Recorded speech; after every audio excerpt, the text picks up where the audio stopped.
Bienvenidos a otro episodio de Pa' Dentro, porque lo demás es puro cuento. En este episodio tenemos a un profesor súper querido mío, que ha sido profesor por 45 años. Es un tipo absolutamente brillante. Es un profesor de psicología creativa, de psicología política, de manejo de grupos. Y la manera en la que él approach al mundo es absolutamente brillante. Tenemos una conversación de lo que es la fuente de la creatividad, lo que te inspira a estar con tu propósito, con tu vocación. Me encantó la conversación de lo que era la diferencia entre el propósito y la vocación.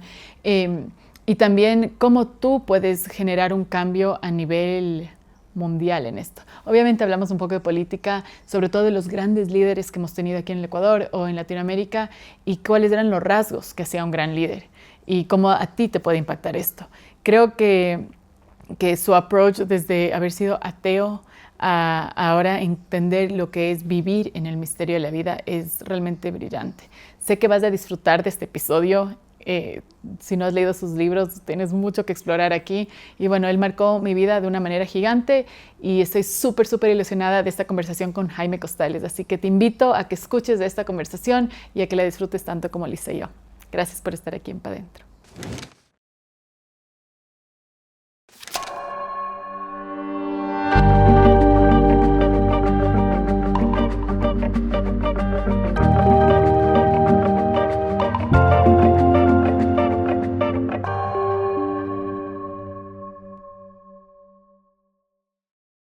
Bueno, bienvenido Jaime a este espacio de Pa' Dentro. En verdad que es un honor para mí volvernos a encontrar en conversación después de tantos años. Ha sido una guía y como le decía a mi esposo cuando entró, es uno de estos profesores que yo digo me marcaron la vida, porque así fue. Y lo hermoso es que me he encontrado con un montón de gente. Es más, ayer el Santi Palacios habló aquí en el podcast y me decía, el Jaime Costales me marcó la vida. Y ahora es este medio chamán, terapeuta, sanador que ayuda a tanta gente. Y así tengo un montón de gente que pasó por alguno de sus años, que son 45 años, ¿verdad? Siendo profesor, sí. Amigo. Y la marca que ha dejado, que es increíble. Así que siento un honor gigante de estar conversando con usted y de compartir con esta audiencia que está sedienta de algo un poquito de lo que yo he aprendido de usted. Así que, de verdad, gracias de corazón por estar aquí. Yo feliz de estar aquí con usted, Valentina. Le valoro muchísimo. Usted tiene una antena muy sofisticada para captar las cosas profundas de la vida. Y también me siento honrado de poder conversar con esa alma bella que usted es. Qué hermoso. Bueno, yo me voy a ir a la clase que tuvimos, que era Psicología de la Creatividad, y que todavía le enseña, ¿verdad? Sí. Me encanta. Igual que Psicología Política y Manejo de Grupos. Creo que eran las clases que daba.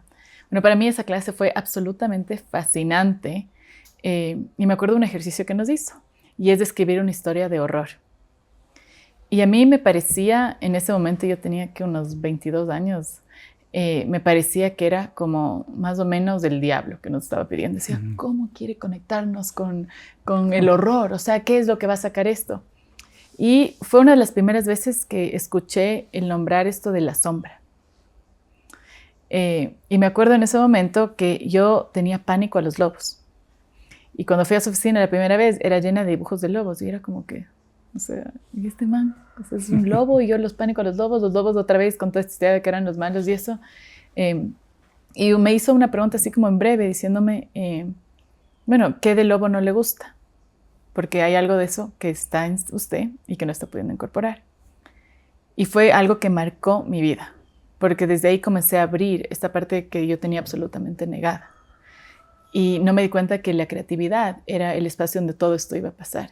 Entonces me ha curiosidad un poquito cuál ha sido su objetivo con esta clase de Psicología de la Creatividad y un poquito el proceso que cree que los estudiantes pueden pasar y aprender cuando van a través de esa clase. Gran parte de la gente cree que es poco creativa. Y eso lleva a una autoimagen deteriorada o la falta de confianza en las capacidades y talentos que tiene una persona. Y entonces, al convencerse de que no es muy creativa, cuando confronta desafíos o problemas o conflictos, piensa que no es muy capaz de enfrentar eso porque le falta creatividad. Pero en realidad está contenida esa condición, esa capacidad, ese talento en cada uno de los seres humanos. Y como decía Maslow, necesitamos más que nunca, y él lo decía a mediados del siglo pasado, y ahora es más vigente que nunca. Necesitamos más que nunca gente creativa, a todo nivel. Porque la creatividad es lo que ha permitido la evolución de la cultura y de la humanidad, la evolución de la conciencia. Gracias a la creatividad tenemos todo lo que hemos logrado hacer. Tecnología, sabiduría, filosofía, espiritualidad, religión, arte, ciencia, etc.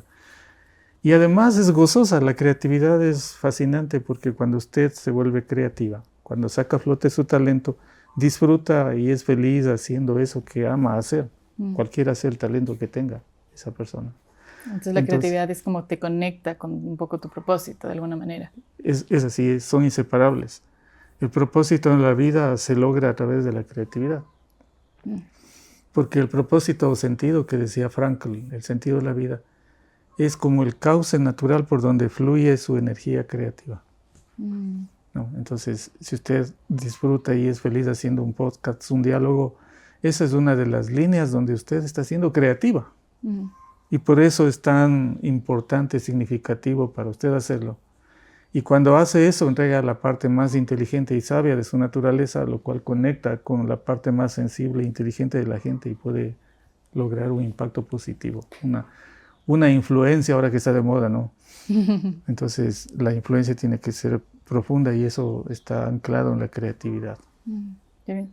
Entonces, ¿cuál es la raíz de la creatividad? Hay mucha gente que parece que usted dijo no se reconoce como creativo, sin embargo todos lo tenemos innato. ¿Cuál es la raíz de la creatividad? La raíz de la creatividad es el misterio y por eso les hacía escribir historias de fantasmas, de miedo, de aparecidos, porque son misteriosos. Pero el misterio está en todo, está en el colibrí, está en el vaso de agua, el misterio está en la luz, en la tecnología, en el amor, en la política, en todo hay misterio. Entonces el misterio nos desafía a resolver. Cuando usted está frente a un misterio, tiene la necesidad de descifrar ese misterio. Quiere saber por qué es tan misterioso, por qué es tan incógnito lo que está contenido. Y al hacer eso, la mente se ve obligada a encontrar respuestas, a inventar respuestas, a buscar soluciones. Entonces, la creatividad es el develamiento, es desarmar el rompecabezas del misterio para poderlo entender y volver a armar de una manera diferente. En ese momento que usted le arma al misterio de una manera diferente, ya aportó su creatividad. Y ese misterio maravilloso empieza a ser todavía más complejo gracias al talento que puso.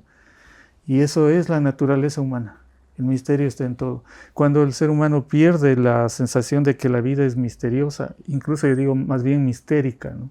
Porque misterio parecería algo superficial, pero mistérico es algo de misterio profundísimo, una incógnita que no le deja en paz en el buen sentido, que le inquieta, que le obliga a que su mente intente encontrar respuestas. Esa es la base de la creatividad. Qué hermoso. Entonces, ahora, si la creatividad está conectada con el misterio, ¿qué hace que nosotros mantengamos la sensibilidad a estar conectados con el misterio? ¿Y qué hace que nos desconectemos de esto? Lo que hace es el disfrute de enfrentar la incógnita, la alegría y el gozo de poder encontrar alguna respuesta. Porque eso nos hace sentir poderosos, nos da la sensación de capacidad, a eso se le llama en psicología social autoeficacia. Entonces, cuando usted enfrenta el misterio y empieza a resolverlo, aunque sea parcialmente de alguna manera, se da cuenta de que usted es capaz, que tiene potencial, que tiene talento. Y al hacer eso mejora su autoimagen y autoestima. Y se vuelve más creativo porque sabe que es un ser capaz, inteligente, poderoso. Y eso lo tienen a flor de piel los guaguas. Usted que tiene niños chiquitos se da cuenta, ¿no? Tienen esa capacidad inventiva que le puede convertir a una sandalia en una nave voladora intergaláctica. Y le lanzan ahí, usted le dice, pero no lances mis zapatillas. Sí, pero para él es la nave intergaláctica.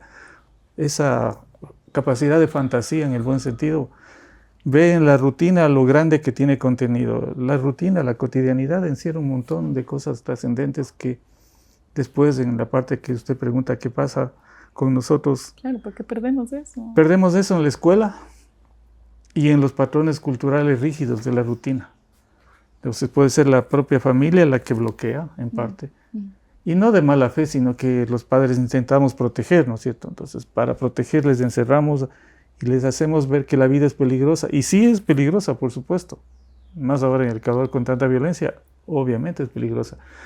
Pero muchos padres se olvidan de, junto a decirle que la vida es peligrosa, sobre todo hacerle notar al niño que la vida es hermosa y que el maravillamiento que ese guagua tiene es como una riqueza inmensa para poder enfrentar a largo plazo la vida.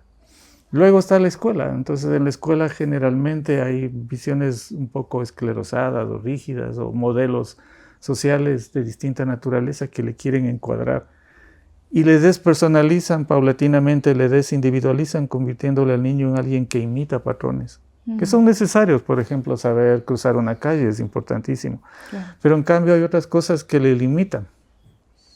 Y luego también puede haber ideas religiosas limitantes, ideas políticas limitantes. Incluso la ciencia puede ser muy rígida a veces. Entonces el entorno social, en vez de ayudarnos a maravillar por esos talentos que tenemos, nos va como dejando de lado, diciendo ya no eres niño, ya no puedes andar con esas fantasías, como si la fantasía fuera un problema, y la fantasía no es un problema, la fantasía es el potencial de inventiva que tiene la mente, ¿no? Y entonces así es como se va perdiendo. Se puede perder en la relación de pareja, en las noticias, en la política. Fíjese, por ejemplo, que en los aniversarios las noticias son iguales y entonces nos hacen caer en la rutina. Por ejemplo, Día de Guayaquil. Y todos los periódicos y los canales de televisión pasan fotos del río Guayas y del Malecón y le dicen Guayaquil, una ciudad pujante. Todos los años le repiten lo mismo. O en Semana Santa le pasan las mismas películas. Sí, entonces, siempre. Eso tiende a matar la iniciativa porque nos mete en lo que yo le llamo el carrusel inconcluso, que es darse las vueltas en el mismo sitio y ahí se pierde la creatividad. Wow. Me surgen algunas cosas. La primera es que usted como educador, que ha estado ya tantos años en esto, menciona que la educación es donde está una de las partes que como nos indoctrinan, nos domestica, que está quitando nuestro poder de creatividad. Y sin embargo es educador y está enseñando psicología y la creatividad. ¿Cómo podría la educación evolucionar? Hacer un espacio donde desde niños se mantenga, como se cuide, se guarde ese poder de crear, que después vemos es crucial para el funcionamiento de una persona, tanto en la sociedad, pero también como felices de ellos. Entonces, ¿cómo podríamos guardar esto o evolucionar esa educación? Cuando usted educa, tiene que mantener genuinamente, sinceramente, esa admiración por el misterio de la vida.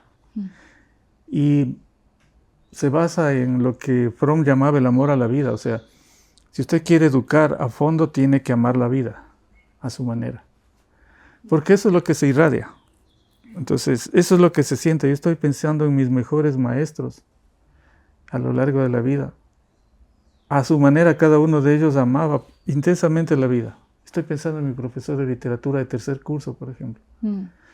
Usted sabe que muchas veces en los colegios nos obligaban a leer, ¿no? Sí. Y uno odiaba, pues. Claro. Más bien, que te obligan al Quijote para una semana, terminas odiando al Quijote y a la literatura. Absolutamente. Pero el doctor Juan de Mora tenía un don y él nos leía poemas en clase, poemas de autores selectos que le encantaban a él y además declamaba muy bien, o sea, leía súper bien, que nos hacía notar a los estudiantes que era algo hermosísimo lo que estaba haciendo y que le encantaba. Entonces era, ¿cómo así le gusta tanto? Y nos irradió, nos contagió el amor por la lectura y además nos dijo, ustedes tienen que escribir. Y nos obligó en el buen sentido, no es que nos castigaba, pero nos dijo, tienen que escribir, y nos hacía escribir poesía en clases. Y entonces que el profesor, en esa época él debe haber tenido unos 40 y pico de años, nosotros teníamos 14, 15 años, y que ese hombre poderoso, muy inteligente, muy dulce, muy delicado, nos diga que nosotros de 14 años éramos capaces de escribir, era un desafío. Y fue maravilloso ver que sí podíamos. Además, él es uno de los culpables para que yo me haya vuelto escritor, porque cuando empecé a escribir poesía me dijo, tienes que escribir, tienes el don, escribe. Entonces, creyó en mí. Eso es importantísimo que haga un docente, en cualquier área, no solo en la literatura. Que le traslade la fascinación que tiene ese hombre o esa mujer que enseña por la materia que enseña. Eso le traslada la sensación de misterio al chico, o al niño, o al adulto, porque también educamos personas de más edad. Y ahí esa persona se pregunta por qué le interesa tanto y empieza a investigar, a explorar y conecta con el misterio, pero conecta consigo mismo, eso es lo importante. Y ahí viene el sentido real de la educación que Fromm nos dice. Viene del latín educere, que significa sacar desde dentro. Eso. Entonces es al revés de lo que la mayoría cree, que viene un tipo Imponer. Conocedor que le traslada y le trasvasa y le da el conocimiento. No es así, solo le acompaña para que usted misma descubra toda la maravilla que tiene su alma, su psique dentro, y eso es lo que le va a hacer verdaderamente aprender. Sale de dentro y ahí surge la creatividad. Claro, porque un buen educador entonces sería alguien que crea un espacio propicio para que el niño pueda, o la persona, quien sea que es, pueda explorar esto que tiene internamente y desde ahí expresarlo a su manera. No de alguna manera específica, sino a su manera para crear algo que es único, que es su interpretación, su experiencia del misterio. Sí, exacto. Le traslada esa experiencia del misterio, no para darle masticado el misterio, sino para que el niño o el adolescente o el joven se fascine por el misterio y por sí mismo descubra cómo enfrentarse y resolver ese enigma.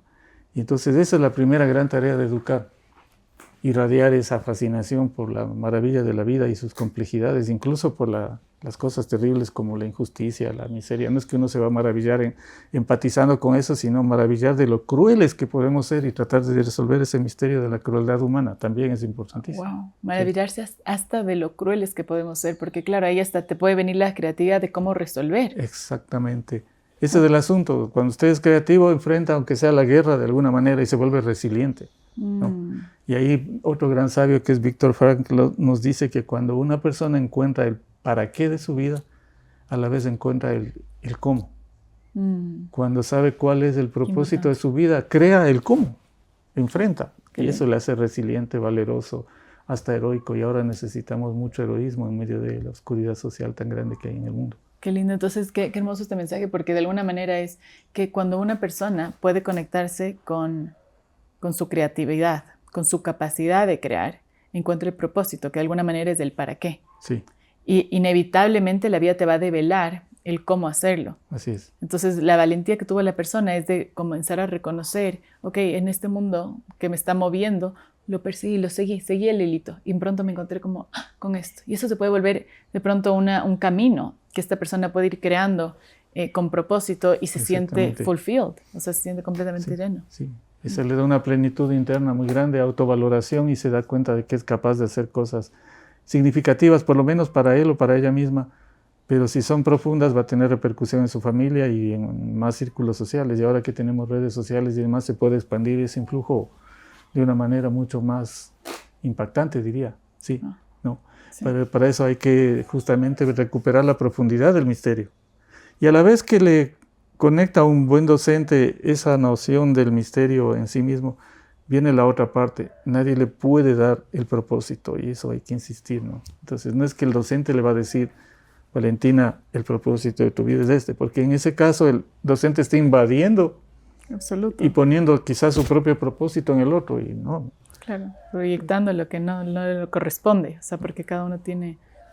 Lo crucial es que la Valentina descubra cuál es el propósito de su vida, como parte, por ejemplo, de hacer un podcast que tenga significado. Y eso hace que aflore lo mejor, porque es lo natural. Y eso es algo que usted dice que a mí me suena mucho, porque yo me acuerdo cuando era chiquita, muchas veces me decían, Cristian, es tan rico conversar contigo. Y para mí era tan natural que no me daba cuenta que era fácil o no. Y después cuando hacía coaching, la gente decía como que se me hizo tan fácil abrirme a ti. Y cuando hacía terapias, era como que, y hablábamos en eso. Y yo pensaba que todo el mundo era genuinamente tan curioso. Entonces que todo el mundo tenía como todas las 200,000 preguntas que yo tengo cuando le veo a alguien y es como que quiero conocer esta cosa. Y era tan natural que no podía ver que era parte de mi regalo o decir de mi propósito, porque era parte de la naturaleza. Y creo que esa expresión, eso es como una pista para alguien que está buscando como, ¿y qué tengo que hacer en la vida? ¿Qué es lo más natural que se te da? Ahí está. El cauce natural es la vocación. Y a veces se malentiende, ¿no? Más bien los agricultores tenían más clara la película porque usted habrá escuchado, y como tenían florícolas en su entorno familiar, habrá escuchado cuál es la vocación del suelo O sea, este suelo por naturaleza, ¿para qué sirve? Oh, qué hermoso. ¿Sí? ¿Cuál es su vocación, la del ser humano? Entonces, al encontrar la vocación, ahí tiene el cauce natural por el que sale de manera mucho más consistente y plena y mucho más creativa la capacidad de innovación que tiene la psique de un ser humano. Me encanta la palabra que usa vocación y me gusta la diferenciación, porque a mí me ha generado un poco como de rechazo a la palabra propósito, en el sentido de que nosotros no fuimos creados con un propósito. Es decir, en el sentido de que un vaso fue creado con el propósito de coger agua. ¿Ya? Una máquina es creada con un propósito de excavar si se necesita. Sí, pero como ser humano no hay un propósito. Pero esto de vocación me abre a otra posibilidad, porque no es el propósito que tienes que cumplir, sino es la capacidad de expresión que puede haber en este descubrimiento. O sea, para mí una vocación es como a qué invoca esto, sí, a la posibilidad. Sí. Eso es lo crucial. Yo les digo a mis alumnos, imagínense si Messi, en vez de ser futbolista, el genio del fútbol que es, se hubiera visto obligado a ser filósofo. Claro. La fregaba. Sí. Y perdíamos un extraordinario futbolista. Entonces, el sentido de la vida de Messi es haber sido un extraordinario futbolista. Al hacer eso, fluye su creatividad al máximo. Pero si le obliga a ser filósofo, seguramente sería un paquete. No creo que hubiera logrado.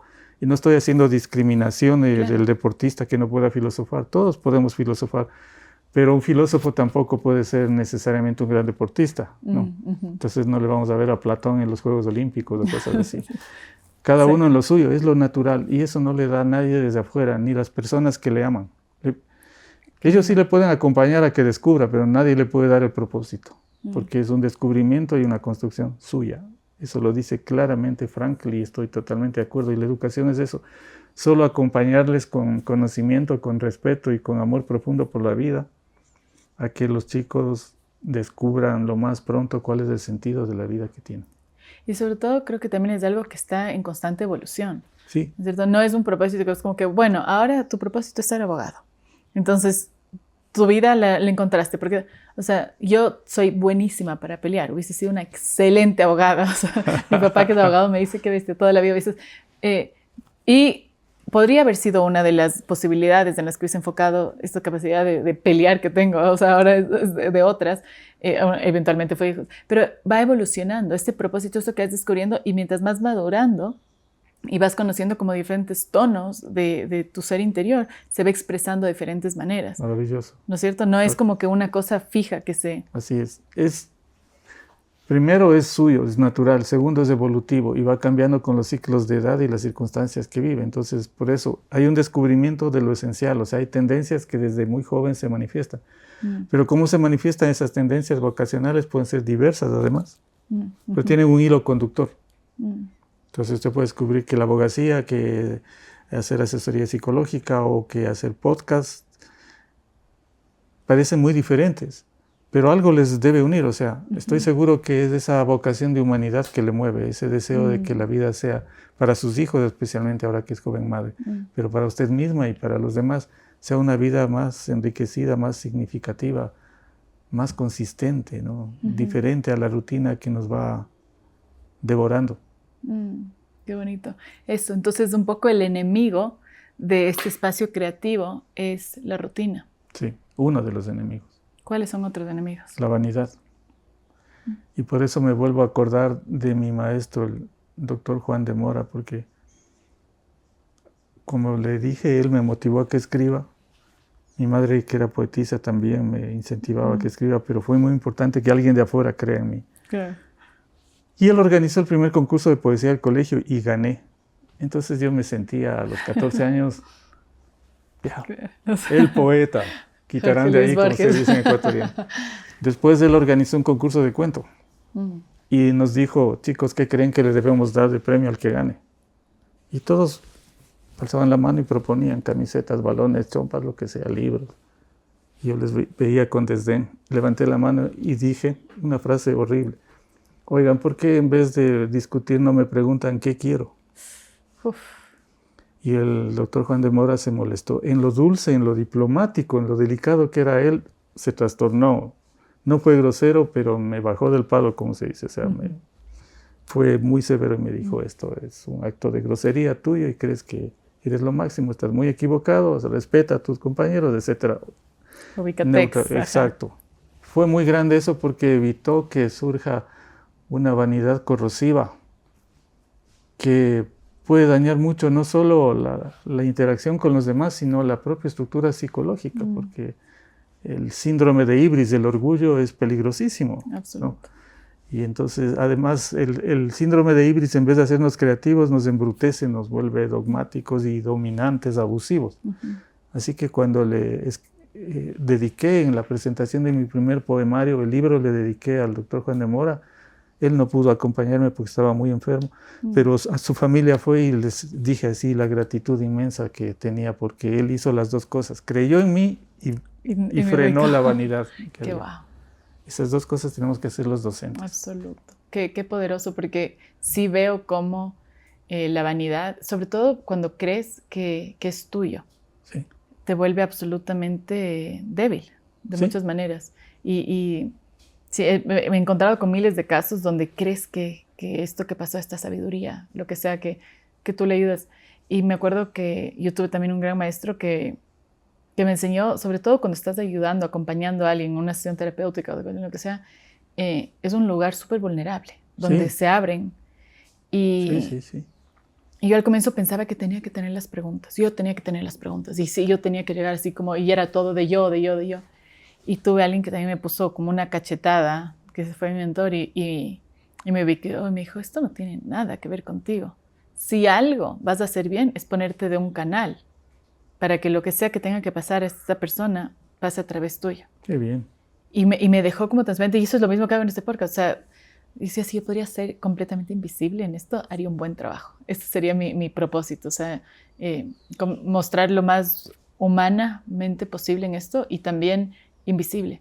No porque no cuenta tu valor, sino porque cuando comprendes que no es por ti, que no es tuyo, tiene un sabor diferente. Tiene un sabor, tiene una ligereza que puede tomar su rumbo. Y eso no es tiene importantísimo. Como juego. Y lo descubre tan joven. La humildad es un balance psicológico entre la grandeza de alma que hay en una persona y la fragilidad y la vulnerabilidad. Es la conciencia de que hay mucho potencial y riqueza en uno mismo, pero que a la vez solo somos humanos tan frágiles que podemos desaparecer en un instante o hacer estupideces o equivocarnos y hacer daño. Esa doble conciencia de la grandeza y de la oscuridad nos hace más íntegros y más respetuosos en la relación más a todo nivel. Humanos y humildes. Nunca me había dado cuenta que la palabra humano y humilde tenían las primeras prefacios, no sé cómo se diga. Están conectados. Están conectadísimos, ¿no? Y eso es una de las cosas que hay que evitar en educación, perderla.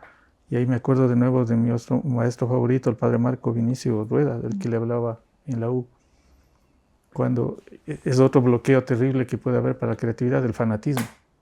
Si uno admira tanto, hay gente brillante en todo, ¿no? Entonces se puede admirar tanto y creer que esa persona es un semidios o un dios y que no se va a equivocar nunca y que ya él o ella nos va a dar la respuesta de todo.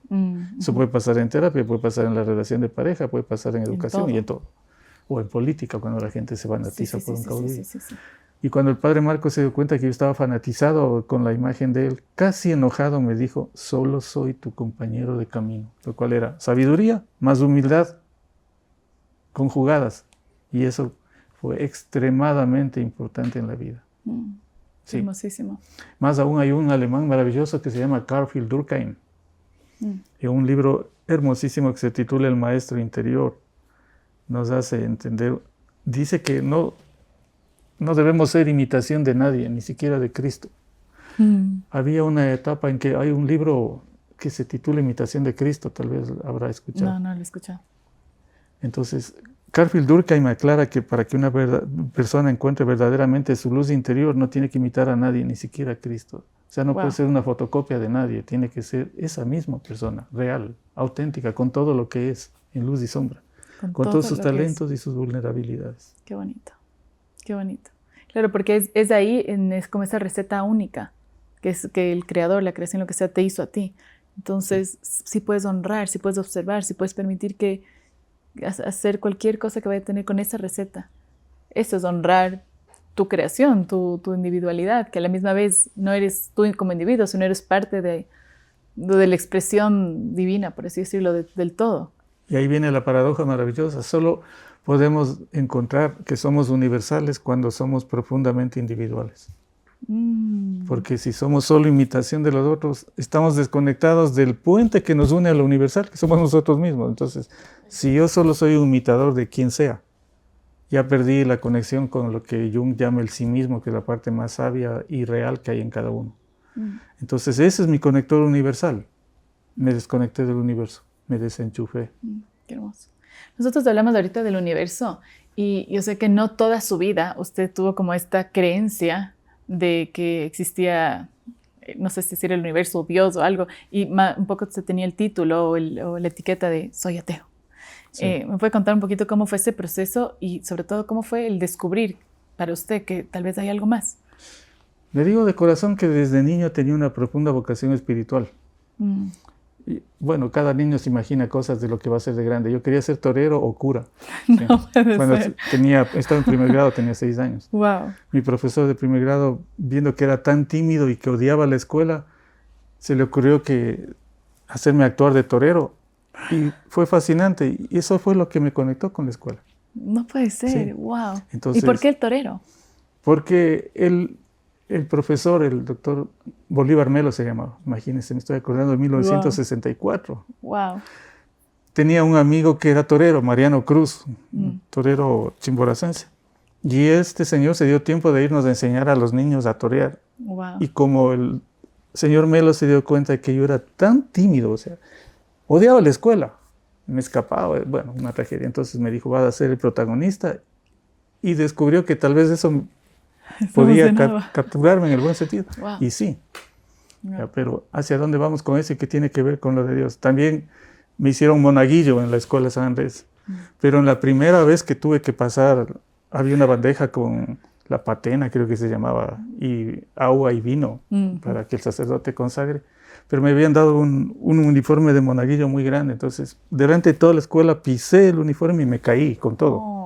Y se rieron 400 guaguas ahí. Entonces, ahí se acabó mi vocación religiosa. No, pero fuera de broma, siempre había ese misterio de lo sagrado en mi vida muy fuerte. Cuando estaba en el Intisana, que era un colegio bastante cerrado, dogmático, pero tenía una linda capilla y yo me metía a rezar todos los días en la capilla, pero solo. Lo que no me gustaba era la ceremonia y la obligación. Había una materia que se llamaba dogma. Y era obligatoria. Yo me escapaba en esa época. El Intisana estaba lleno de bosques, no había ni la occidental. Me escapaba a la quebrada a fumar mientras estaba en clases de dogma. ¿Y qué te enseñaban en dogma? Me parece tan fuerte solo tener el título de una clase así. Nunca entré. O sea, que me imagino que era una clase de religión tradicional. Que debe haber sido muy valiosa seguramente, pero yo he sido muy rebelde desde niño. Entonces, cuando me quieren obligar a hacer algo, ya lo perdimos. Y cuando entré a la universidad estaba de moda en la católica incluso ser marxista y ateo. Entonces me di cuenta de que para ser considerado inteligente había que decir que eres ateo. Así que en parte era ateo por moda, no por convicción.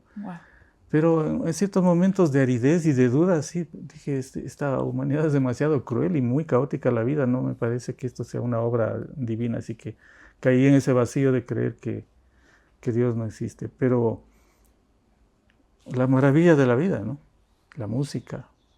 Le dije cuando comentábamos en la universidad, el encuentro con la música de Bach en una capilla de San José del Valle y un simple Cristo al fondo en la pared, me hizo sentir una presencia tan abrumadora que no hay palabras para explicar, pero ahí entendí que sí hay esa realidad sagrada.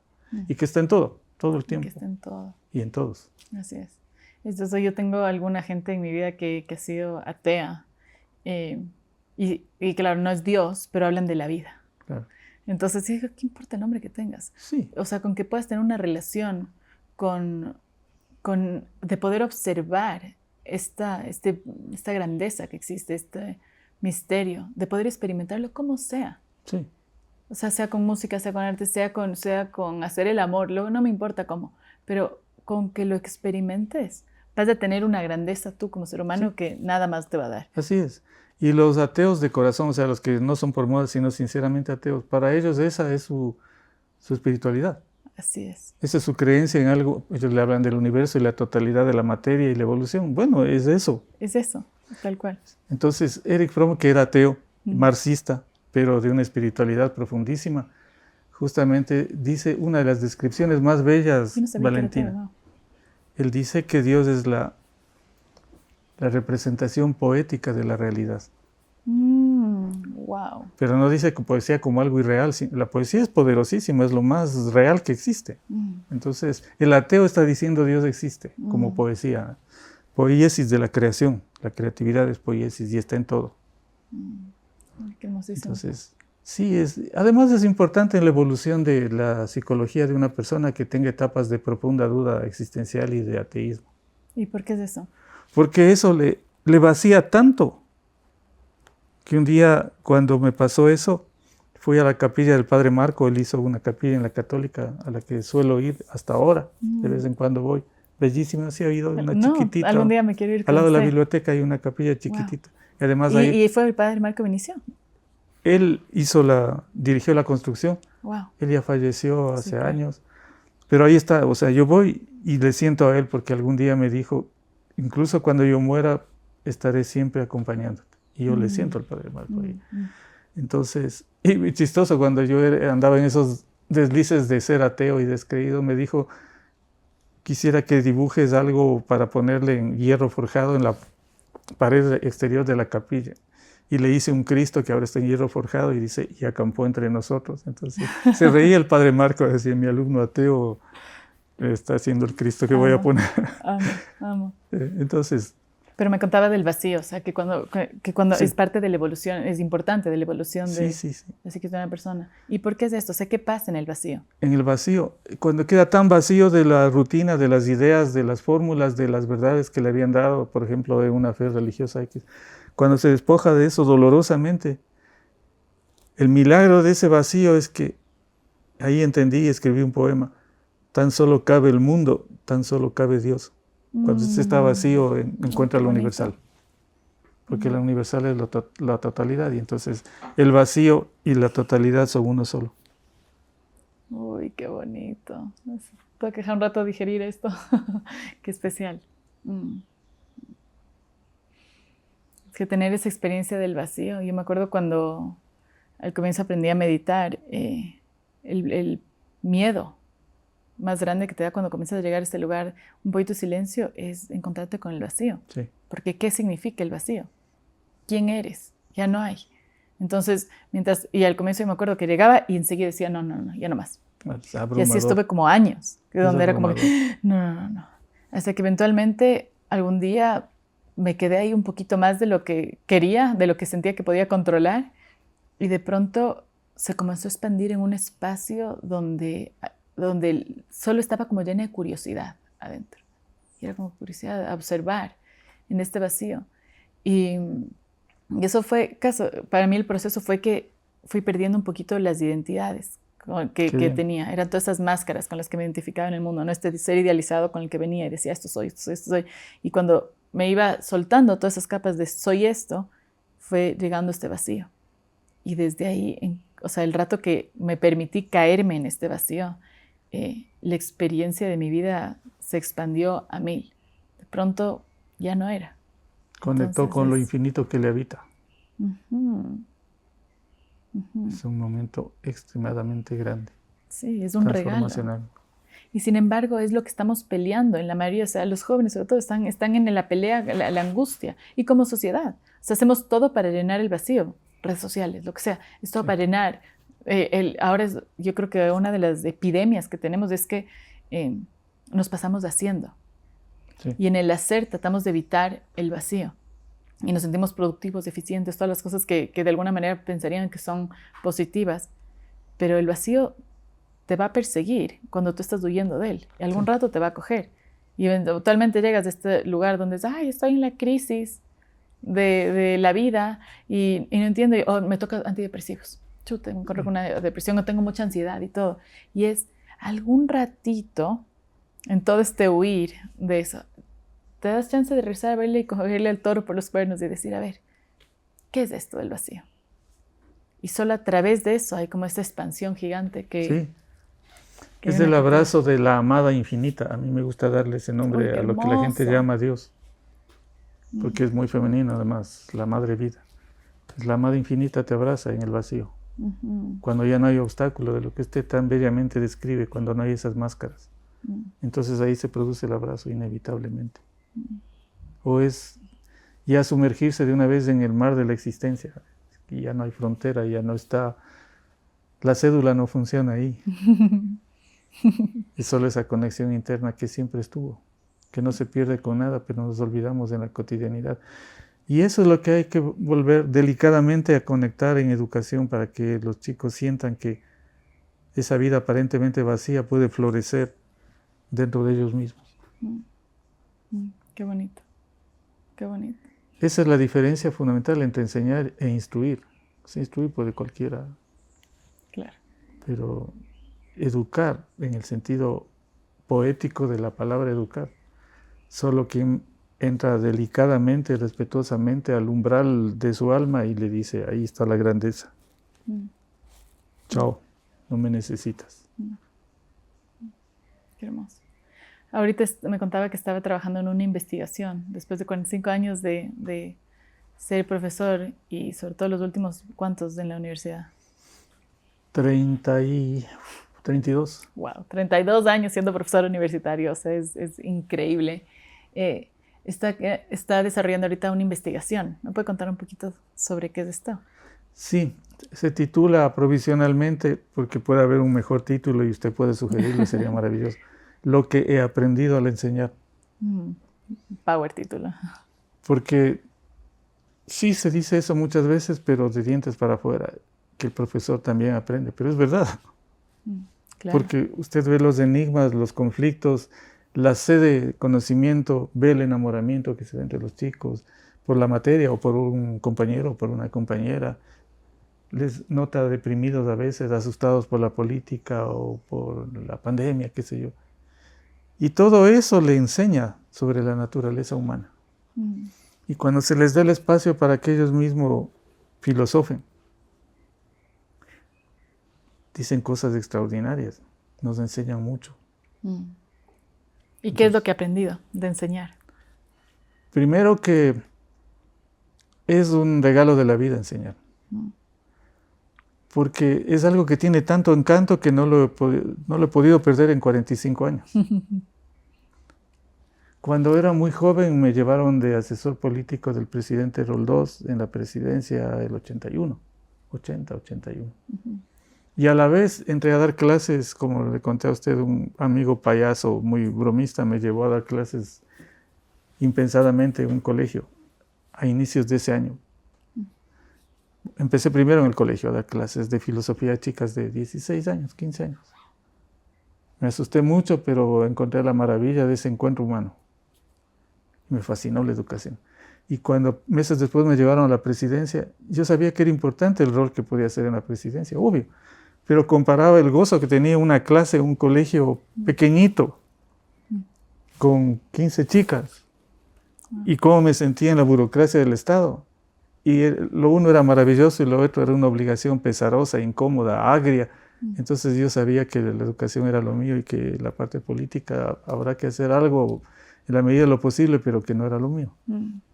Qué bonito. ¿No? Entonces era la maravilla de verles florecer a esas chicas de 16 años en sus dudas. Y entendí que no necesitaba enseñarles lo que decían Platón, Aristóteles, etcétera, sino intuí más bien. Así visceralmente, torpemente, porque nadie me preparó para ser educador. Que más importante es que ellas intenten responder las preguntas filosóficas por sí mismas. Wow, qué hermoso approach. Entonces, por eso nos encontramos hasta ahora con ellas que ya son sesentonas y son abuelas, y yo sigo adolescente. Y todavía se acuerdan con emoción de esas clases, ¿no?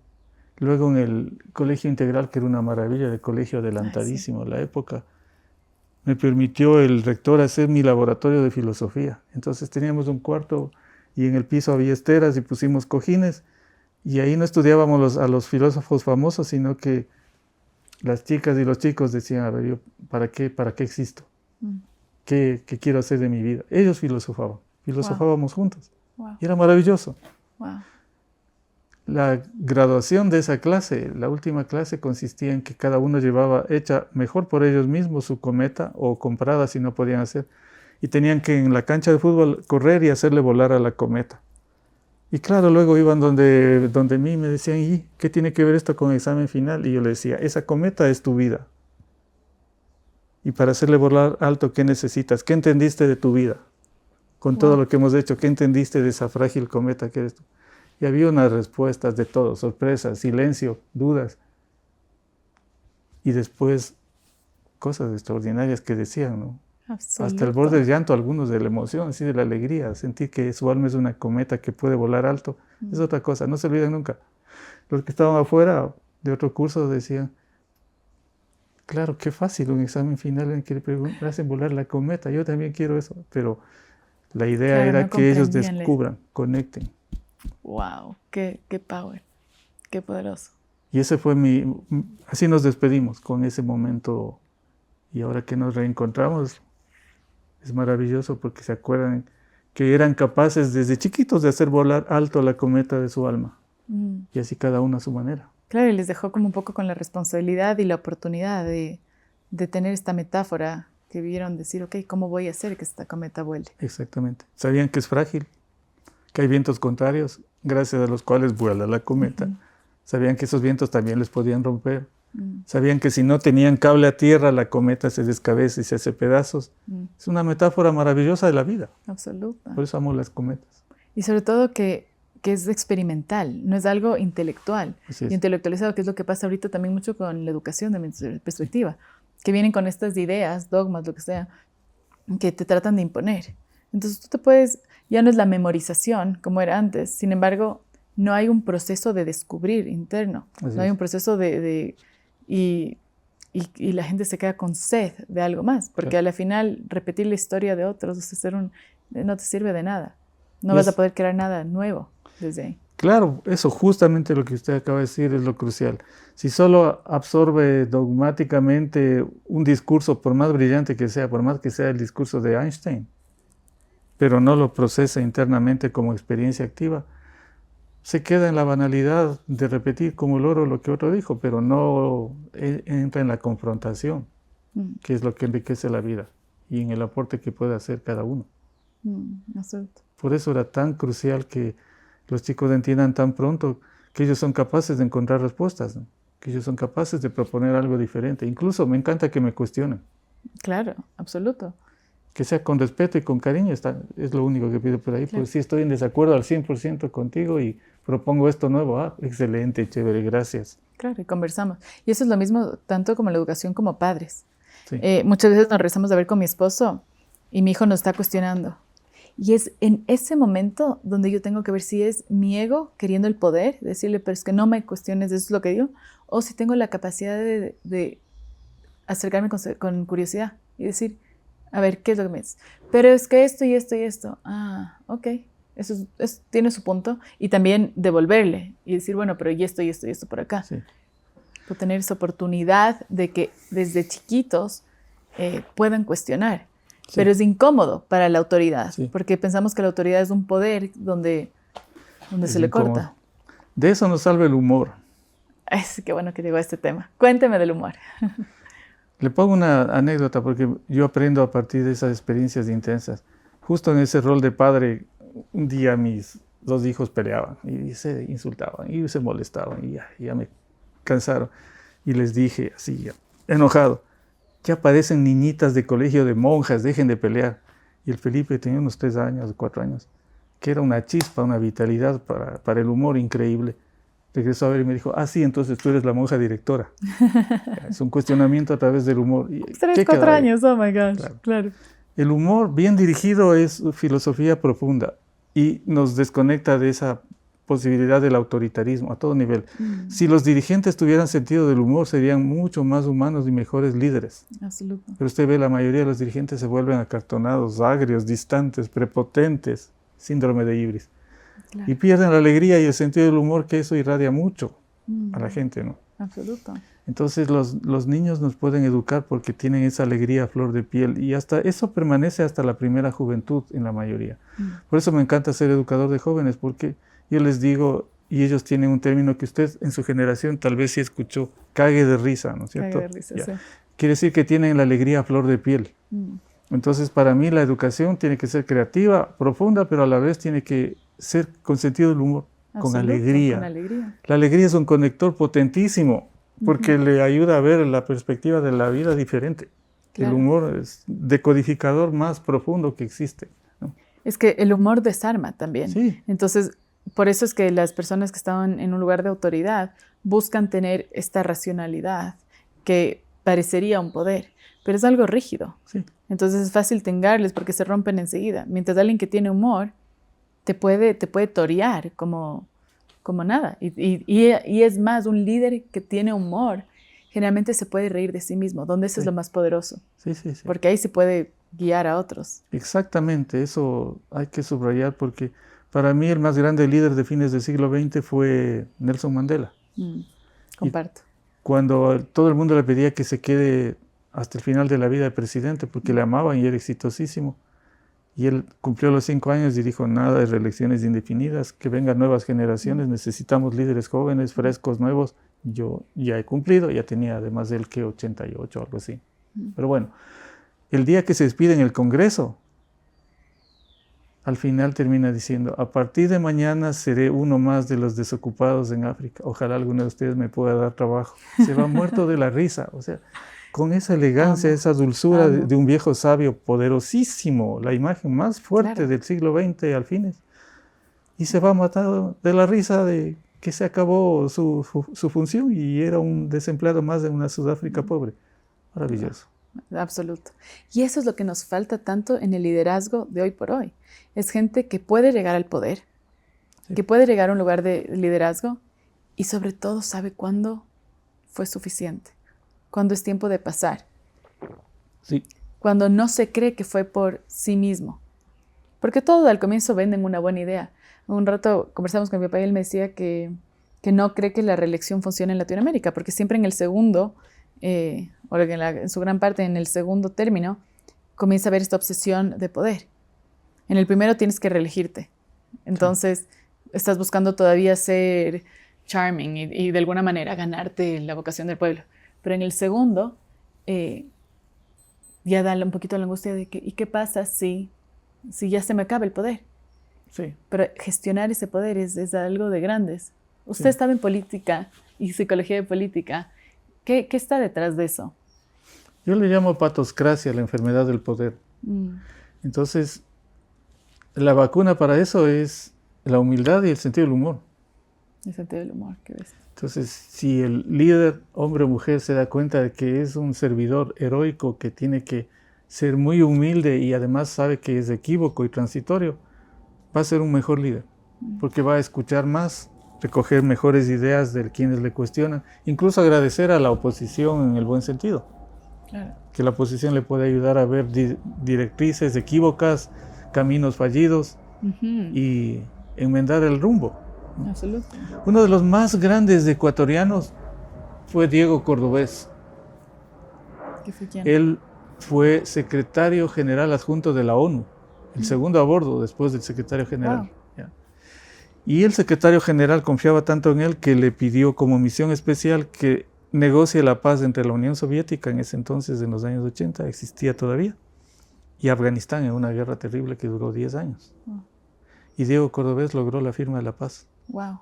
Por eso le dieron Premio Nobel de la Paz a Naciones Unidas de ese año. O sea, él es Premio Nobel de la Paz. Wow. Sí, le dieron Premio Martin Luther King a don Diego Cordovés. Y él fue candidato a la vicepresidencia con Nebot en la época en que ganó Bucaram. Wow.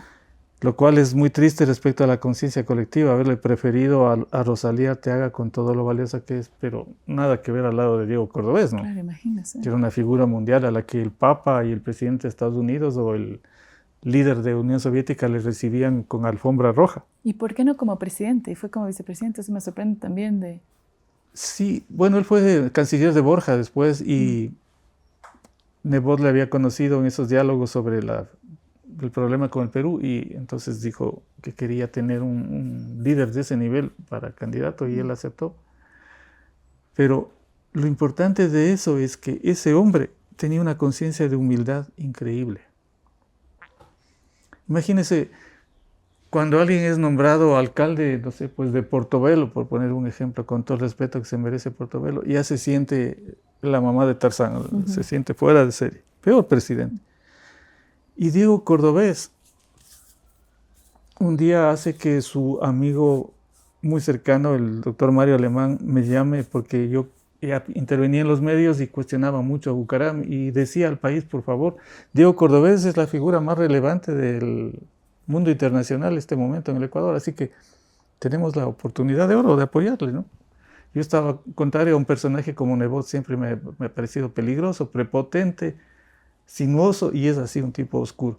Pero Diego Cordovés era el punto de balance y comparado con lo que significaba Bucaram. Bueno, entonces me llama a una reunión con Diego Cordovés y ahí primera lección que me dio el sentido del humor. Estábamos conversando y yo estaba nervioso, soy súper tímido.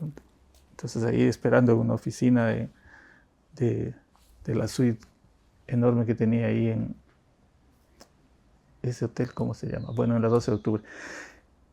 Y le digo al doctor Mario Alemán, yo he venido acá invitado y tengo aquí un documento en el que dice que ustedes me invitaron, no vengo a pedir nada. Si firma eso, me quedo a la reunión, de lo contrario me voy. Así soy yo, de arisco y directo. Y el doctor Alemán, yo pensé que se iba a enojar. Firmó y tengo el documento firmado. Wow. Y ese rato entra Diego Cordovés y me queda viendo y dice, ustedes que andan hablando mal de mí, ¿no? Y se suelta la carcajada. Entonces ya nos distendió, o sea, más bien él sabía que yo había dicho todo lo valioso que él es. Y a partir de eso me dijo, quiero que sea mi doctor no. Era una película no. de James Bond, nada que ver. Me dice, tranquilo, le voy a explicar. Y él me contó que cuando era muy joven fue asistente de un gran sabio de la ONU, que era Raúl Prebisch, de la CEPAL se llamaba, la Comisión Económica para América Latina. Y Prebisch, al darse cuenta de lo brillante que era Diego Cordovés, le había dicho, Diego, yo quiero que usted sea mi doctor, no. Y le había explicado, ¿sabe qué es eso? Que me digan todo lo que me equivoco, lo que está mal, las ideas fallidas, todos los errores que estoy cometiendo. Eso va a ser usted. ¡Qué maravilloso! Eso hace un líder inteligente. Absoluto. Porque le enriquece enormemente. Pero yo le menciono eso porque además me ayudó a entender que un líder tan grande como Diego Cordovés puede ser tan humilde como para pedirle a un mocoso de 36 años que le sea su doctor, no. Claro, imagínese. Entonces, eso es humildad. Pero a la vez le enseña a ese mocoso que fui de 36 que el más grande nivel al que se accede, como es la ONU, no significa que sea un ser superior, que sigue siendo un ser humano y que puede ser abierto y generoso con los demás. Absolutamente. Y valorar a los otros. Que es un poco la misma lección que Marco Vinicio le dio de no, o sea, tener estos gurús ahí afuera. Exactamente. Donde les das todo tu poder. Porque eso también es una irresponsabilidad, obviamente, del gurú, de aceptar todo esto, ¿no? Es súper fácil estar en un lugar de poder y sentirte como, es que yo soy líder, yo tengo las respuestas y todo. Pero me encanta esa historia, me conmueve, porque ese es el tipo de líder que necesitamos. Desde su perspectiva, ¿quién ha sido uno de los mejores presidentes o líderes de Latinoamérica? En el caso ecuatoriano, varios. Galo Plaza, me encantaba Plaza porque siendo un hombre poderoso económicamente y de familia muy reconocida, y su padre fue presidente, hacendado, poderoso económicamente, pero era de una sencillez, una bonomía impresionante y muy inteligente. Lo más bello de él es que había un periódico que le hacía oposición. Los socialistas tenían un periódico muy agresivo y combativo que le atacaba, ¿no? Por ser pro-yanqui, todo el discurso de izquierda. Pero se quedaban a veces sin papel. Y era tan humanamente generoso, tan, ¿qué le digo?, sabio, y con qué sentido del humor. Plaza, al saber eso, mandaba a regalarles papel para que le ataquen. ¡No puede ser! Eso es lujo. Sí, absoluto. Ya, maravilloso. Sí. Jaime Roldós Aguilera, un tipo increíble, inteligentísimo, brillante, humano, sencillo y muy patriótico. Yo estoy seguro que fue asesinado y eso, eso consta en mis libros, en mis análisis, y lo acaba de ratificar nada menos que el secretario de Salud de Trump al venir acá y dice que puede haber intervenido la... Sí, Kennedy acaba de decir eso. Estuve chillando ayer de noche porque soy fan de él y de la fortaleza que ha tenido para hacer frente a muchas cosas y estaba leyendo, decía, pero porque o sea, no fue la primera vez, ya cuando John Hopkins lo admite, y le dedico este libro, Economic Hitman, alguna cosa, le dedico este libro a Jaime Roldós, en que yo fui responsable de su muerte, fue uno de los responsables de su muerte, o sea, él dice, yo no lo asesiné, pero fue uno, y cuenta toda la historia, y es un abre, y Kennedy confirmándolo, de alguna manera. Sí. Y hubo un complot interno seguramente, espero que se llegue a saber quién es, lo cual es difícil, pero bueno. Lo más lindo de Roldós era lo humano y sensible, y la prueba que me dio es que me enviaron una vez a una reunión en Chorlaví con el alto mando del gobierno, no los ministros, pero el alto mando de las instituciones. Y cada uno daba sus reportes y parecía, le juro, con los reportes que daban, Suiza ameba al lado del Ecuador, Canadá era un país subdesarrollado, Japón se había quedado en la Edad Media, o sea, el Ecuador estaba exitoso en todo. Y yo me molesté y les dije que era una farsa, que no se puede hacer un reporte así, que eso no es real. Y entonces el secretario de prensa de Roldós se enojó, se armó el relajo y le mandó el chisme a Roldós y Roldós me canceló. Wow. Claro, era un chico de 22 años que estaba en asesoría política, podían barrer como a una pluma. Wow. Pero mi jefe, que es un tipo muy íntegro, un señor brillante, otro de mis maestros grandes, el doctor Nay Barrio Nuevo, el marxista ateo, pero respetuosísimo y nos hemos entendido toda la vida, somos amigos hasta ahora, le tengo un cariño inmenso. Él angustiado y todo, ¿qué fue a hacer? Y ahí le cuento y le explico todo. Delante de mí cogió el teléfono ese rato y le llamó al presidente. Y le explicó y le dijo, si le cancelas a Jaime Costales, me cancelas a mí. Wow. Y el presidente le dijo, si es así como me dices, reintégrale este momento. Wow. Ya, un presidente, ¿qué tiene que preocuparse de un mocoso de 22 años que le ha hecho quedar mal en último término? Pero cuando eso le da el talante humano que tenía Roldós, era capaz de valorar, entender y dar retro en una decisión. O sea, para un presidente puede ser muy incómodo decir, le cancelé, que regrese, queda mal el presidente con el sí mismo, es decir, ¿qué autoridad tengo? Ese era el Jaime Roldós. Y un segundo momento grande que me consta de él, le celebraba justo en la casa del doctor Barrio Nuevo el cumpleaños, 40 años cumplía, era jovencito, Roldós fue a los 37 años, ganó la presidencia. ¿Tan joven? Claro. Ah, wow, o sea, apenas un poquito mayor a que Noboa. Que Noboa, wow. Y estábamos ahí, me invitó el doctor, yo tan tímido en una esquina, parado, no decía nada, pero vi que llegaban unos cantantes, y supóngase que Roldós estaba aquí donde usted, y estos cantantes le dedicaban ahí sus músicas y demás, pero eran tan lamebotas que ya solo les faltaba besarle los dedos de los pies al presidente, y el presidente se molestó, se indignó, se levantó y se fue. Les hizo un desplante, o sea, le perturbó que esas actitudes que a un Correa le parecen el éxito, ¿no? Y ojalá que a un Noboa pueda tener la madurez para que no se crea. O sea, no hay otra que pedir que ojalá. Ojalá que sí, porque es peligrosísimo. Una ventaja que tiene Noboa es que nació en cuna de oro, entonces él no necesita sentir que es especial en relación al resto porque le han hecho sentir eso desde niño. Pero ese mismo es su peligro porque puede combinar el poder económico y el político y eso llevarle a ser muy autoritario. Pero aspiro que entienda la dimensión y el regalo que la vida le está dando, la oportunidad de oro que tiene de transformar al país positivamente. La oportunidad gigante que su padre quiso por tantos años y que él tiene la posibilidad de hacernos, así es. Y me impresionó el discurso, estuvo bastante fluido, intenso, adecuado y muy inspirador. Así que salió una parte más natural de él, que estaba escondida. Y que va madurando. Creo que el primer, a todos nos sorprendió que sea como, wow, Noboa está aquí, ok, bueno, votemos por Noboa, lo que sea.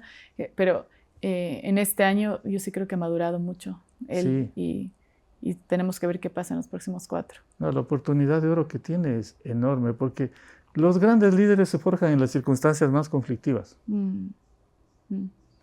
Imagínese un Winston Churchill si hubiera ganado la guerra en 2 días. Claro. No. Cuando la derrota era inevitable, según todos los cálculos, demostró la grandeza que tiene el ser humano y pudo ganar la guerra. Entonces, es la creatividad, la resiliencia, son los forjadores de los destinos grandes, son los momentos más oscuros.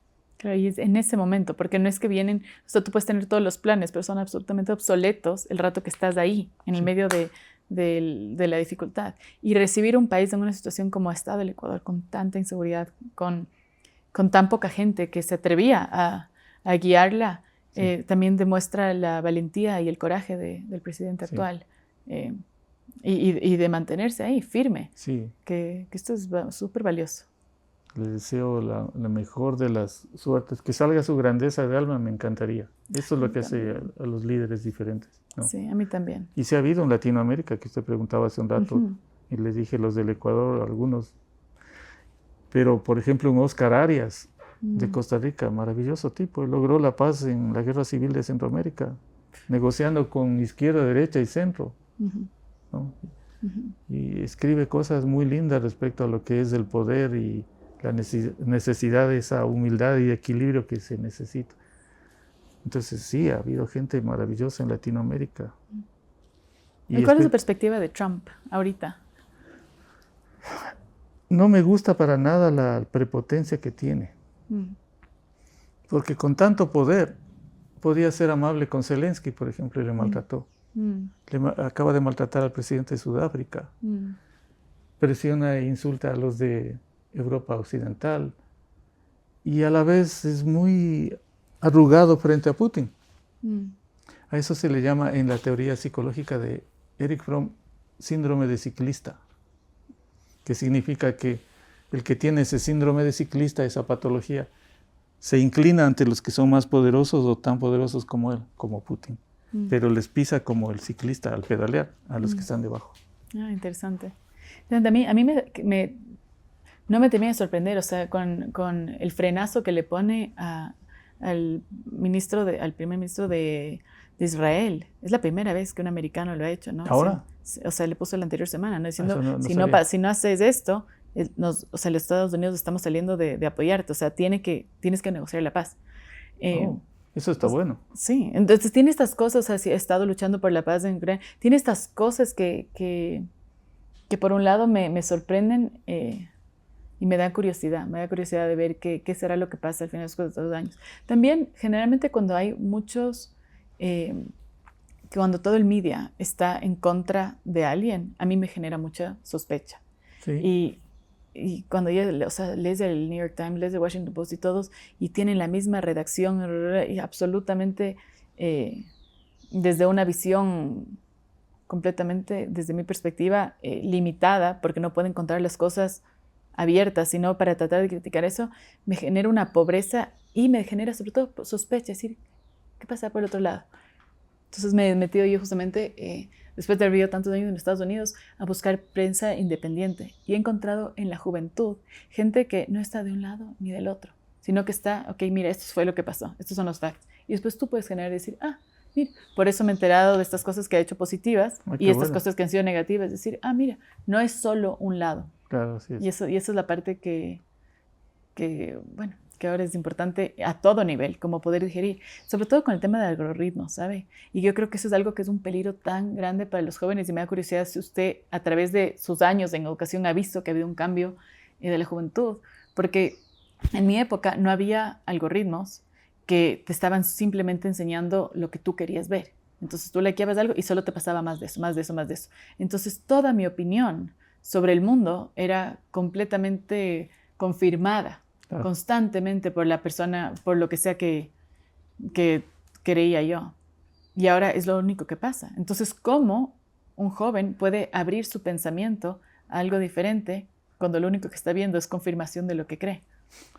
Hay que ayudarle a que encuentre la fascinación de la exploración interna, porque esa dependencia que incluso tiene bases neuropsicológicas, ¿no es cierto?, al producir química cerebral que le da un placer instantáneo y le va volviendo adicto a la tecnología y, por ejemplo, a los TikToks. La dopamina, sí. Exacto. Pero entonces hay que ayudarle a tener experiencias tan satisfactorias en el aprendizaje y en la reflexión y en el cuestionamiento, que explore su propio mundo interno y su relación viva con sus compañeros y con sus profesores, de tal manera que eso le vacuna psicológicamente para la presión social de los medios, sea de cualquier tendencia. De cualquier tendencia, así es. Sí. Es que es una virtud alguien que puede abrirse a leer y a escuchar desde las dos perspectivas, porque no existe una verdad. Y cuando solo tienes una confirmación de lo que crees, tu vida se vuelve tan limitada.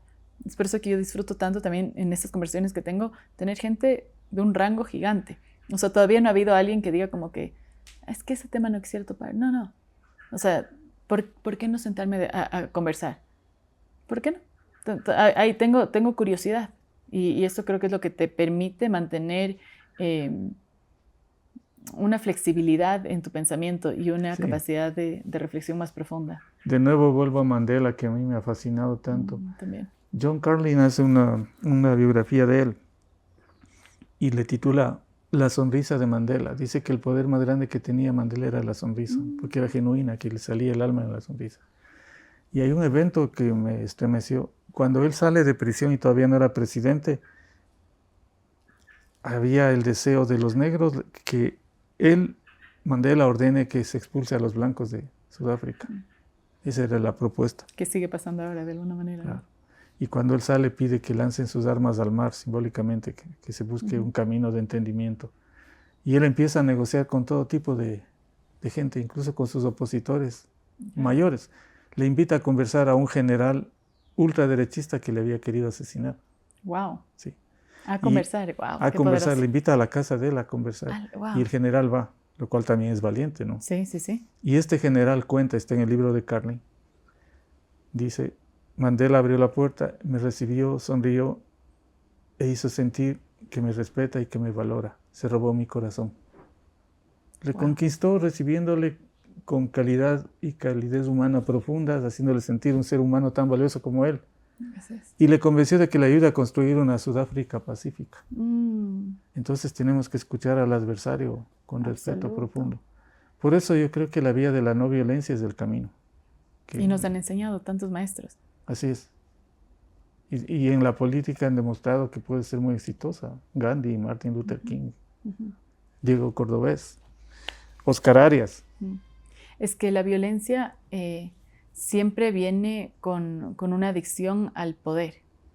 O sea, de alguna manera está conectada con esto. Porque te comienzas a sentir poderoso, te comienzas a sentir demasiado grande, más que tú, y este ego se infla, pero al final es simplemente un miedo, ¿no? Es un perro gruñendo y eso que tiene miedo.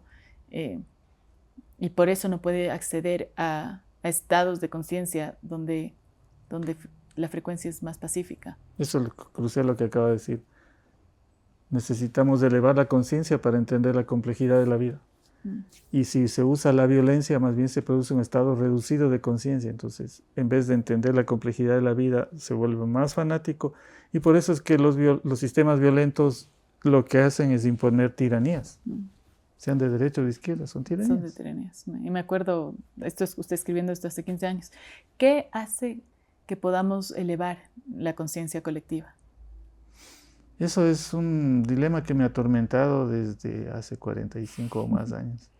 Y recién a estas alturas de mi vida estoy entendiendo, y por eso estoy subiendo unos pequeños videitos que se titulan Construyamos el país que merecemos, que es ayudar a que la gente se dé cuenta que tiene poder y que tiene capacidad de resolver por sí misma, y que su presencia en la vida de cada uno, el más simple de los ciudadanos hasta el más encumbrado, tiene algo para contribuir significativo, poderoso y creativo, constructivo, para mejorar el país. El momento que desencadenemos esa capacidad de resiliencia, logramos que la gente salga de esa sensación de desamparo y de inferioridad, el conformismo terrible, y esté convencida en los actos de que es capaz de hacer cosas importantes, empezando por lo más pequeño, como reciclar, supongamos, o hacer menos ruido, o manejar más cordialmente, qué sé yo.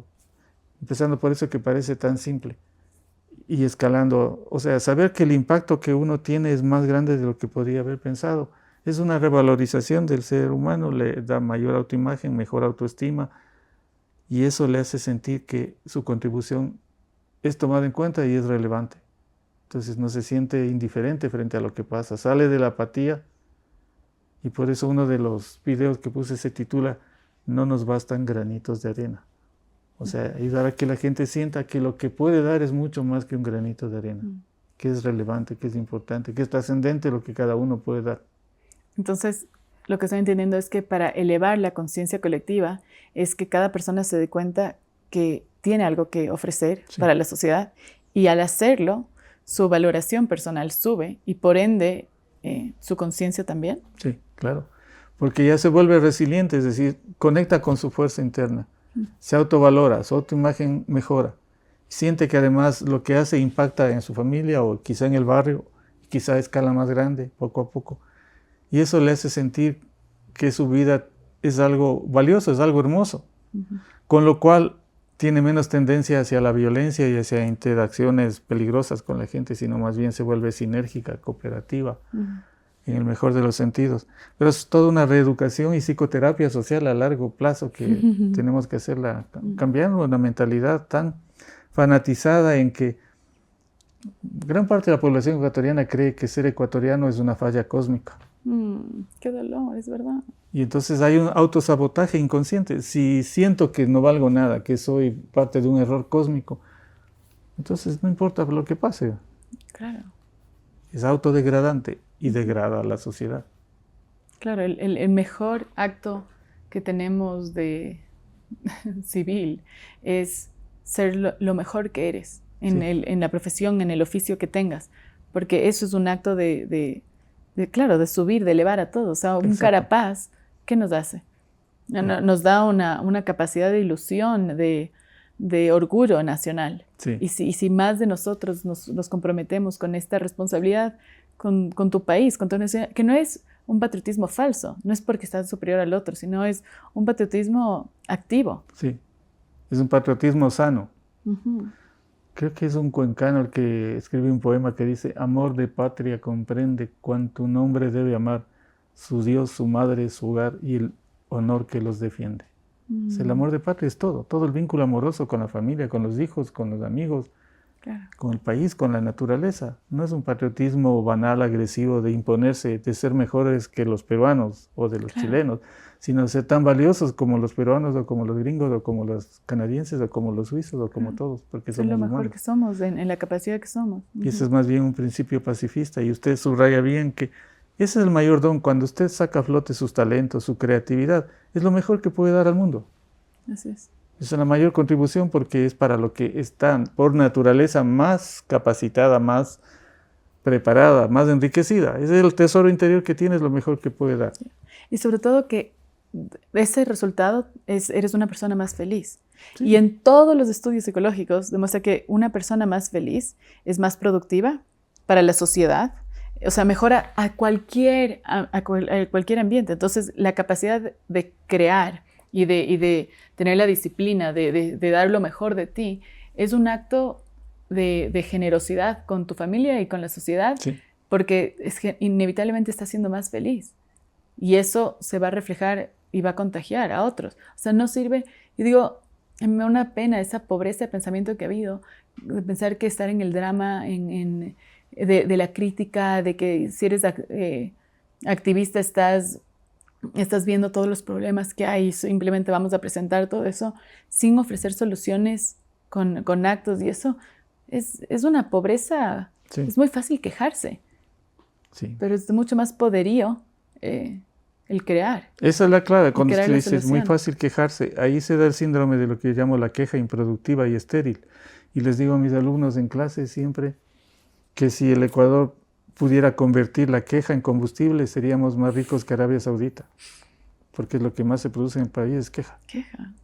Pero la queja improductiva no es resiliente, no es creativa, se queda y además se vuelve adictiva y autojustificadora. Entonces, mi vida es un fracaso porque el país es un asco, porque nadie me apoya, porque todo está mal, y se vuelve un discurso aparentemente revolucionario. No revolucionario, es paralizante. Entonces, cuando saca a flote sus talentos, un ser humano se vuelve mucho más gozoso consigo mismo, disfruta más de la vida, encuentra mejores soluciones, aún en los conflictos y en la desesperación encuentra mayores posibilidades, caminos alternativos, y contribuye no solo a que mejore su entorno personal y familiar, sino que le hace bien al país. Cuando usted le menciona a Carapaz, eso nos hace. Y ahí otra vez el poder de la educación, Valentina, porque otro grande ecuatoriano, Vallejo, el montañista, él cuenta, y es maravilloso, que una profesora, cuando él estaba en tercer curso, creo, de colegio en Ambato, les dijo: dibújense cómo se ven a ustedes de grandes. Wow. y él se dibujó en la cumbre del Everest. Wow. Y ella se acercó y le alentó, se emocionó y le creyó en él. No fue la clásica que diga, no, pero no seas idiota, ambateño nomás eres, ecuatoriano nomás eres, chiquito eres, flaquito eres, ¿cómo vas a llegar al Everest? Eso hubiera sido la queja improductiva y estéril. Le mataba, psicológicamente ahí le mutilaba. Pero creyó en él y entonces él se lanzó a la biblioteca a buscar los libros sobre montañismo y demás. Y se convirtió en un genio del montañismo. Eso es lo que tiene que hacer. Vea, ahí está la síntesis. ¿Qué sabía? Esa profesora merece un monumento en Ambato y en el país. La clave está en que el docente le ayude a que el chico, la chica, el niño o el adulto a los que está enseñando descubra cuál es el Everest personal y se ve en la cumbre. Crea en él, crea en ella y llegue a su cumbre, que es lo mejor que puede dar. Hermosísimo. Bueno, para ir terminando, Jaime, le quiero hacer una última pregunta. ¿Y qué, si podríamos, porque es una síntesis de todo lo que hemos venido hablando, pero qué cree que es lo que necesita más el mundo o menos el mundo hoy? Lo que más necesita es gente apasionada en creer que es posible una humanidad mejor. Que irradie esa esperanza, pero activa, que lo demuestre en los hechos, que haga de su vida un ejemplo, no en un sentido vanidoso, sino que demuestre que es posible vivir de una mejor manera. Sí, que encarne esa posibilidad, ese anhelo, esa utopía, que demuestre que no es algo inalcanzable, sino que es realizable. Eso es lo que más necesita. Lo que menos necesita a la humanidad es gente desesperanzada, quejumbrosa, y los falsos gurús que creen tener soluciones para todos y quieren dominar espiritualmente al mundo, como en Pinky y Cerebro. Sí. Eso es lo que menos necesita. Falsos líderes y falsos gurús lo que más daño nos hace. Sí, y los que más hay lamentablemente ahorita en redes. Y es, sí.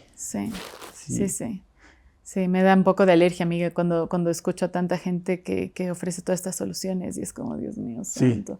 Y sobre todo tantos jóvenes que están pagando todos los cursos y todas las cosas porque es que esto me va a dar. Pero también nace de la queja. Me doy cuenta que solo las personas que están en un lugar de comparación de todo lo que no tengo, que es una queja, está viéndole a estos gurús y siguiéndoles. Cuando una persona está en un estado de agradecimiento, de reconocer lo que hay y sobre todo de enfocarse en su labor, en lo que sí puede hacer, no está en queja comparándose con el otro y por eso no le tiene que dar el poder a estos falsos gurús. Porque reconoce que lo que importa es el labor que hacemos, la disciplina, el reto que te estás poniendo a ti, que es lo que eventualmente te va a generar la autovaloración para que puedas inspirar a otros, que ese no es el punto, sino para que puedas generar algo productivo para la sociedad, que al final del día te puedas ir tú tranquilo que diste lo mejor que podías con lo que tenías. Sí, por eso estoy escribiendo un manual en broma que se titula ¿Quién dijo que hemos perdido la luz? Que es una sátira de los gurús falsos, ¿no? Y viene el título de un poema que escribió una alumna mía de colegio en el 88. Wow. Hicimos un mural, pintamos ambos un mural y ella escribió un poema que decía eso, ¿quién dijo que hemos perdido la luz? Wow, y ahí pusimos una frase de Walt Whitman que dice algo que sintetiza todo lo que hemos hablado. Y le pusimos en ese mural, al pie del mural, era un hombre viendo el nacimiento del sol, el amanecer. Una figura humana viendo el nacimiento del sol. El dibujo era malísimo, pero bueno, la intención era esa. Y la frase de Whitman que sintetiza todo eso dice, tremenda y deslumbrante la aurora nos mataría si no tuviera hoy y siempre otra aurora dentro de mí. Es la luz interior. Dejo con eso, no tengo nada que agregar más que decirle gracias. Gracias de corazón por compartir este pedacito de usted aquí. Me siento honrada, sé que tendremos muchas más conversaciones y gracias también a los que nos escuchan porque yo me quedo con la piel de gallina y el corazón expandido en esta conversación. Le agradezco. Yo feliz, honrado y agradecido de ver cómo va floreciendo su alma bella. Eso es para mí. Usted fue uno de los que creyó en mí. Ya ve, esto va evolucionando. Sigo creyendo cada vez más. Gracias. Qué honorazo. Le agradezco, mi querido Jaime. Un abrazo fuerte. Gracias por escuchar esta conversación con Jaime Costales. Como viste ahí, fue un profesor que me marcó un montón. Yo no lo comenté en el podcast, pero cuando saqué mi primera exposición fotográfica, le pedí a él que me haga como la presentación a esto. Y le hice porque fue un hombre que creyó en mí. Que cuando yo estaba en esta crisis y fue a su clase, de alguna manera buscándome, me acerqué a él y él pudo ver que todas las preguntas que yo tenía era simplemente algo que estaba burbujeando, era como alguna pócima que estaba saliendo en mí que quería ser escuchada. Y bueno, esto se manifestó en una exposición de fotografía y pintura que me marcó mucho. Así que bueno, espero hayas disfrutado. Es un tipo brillante, tiene un montón de libros, es uno de mis favoritos que es esta novela cercana a mí que se llama El carrusel inconcluso. Si no lo has leído, te lo recomiendo. Y gracias por estar aquí. Asegúrate de seguirnos en nuestras redes, TikTok, Instagram, YouTube. Tenemos un montón de hermoso contenido y muchas entrevistas más Power que vienen en esta segunda temporada. Gracias por estar aquí en Pa' Dentro.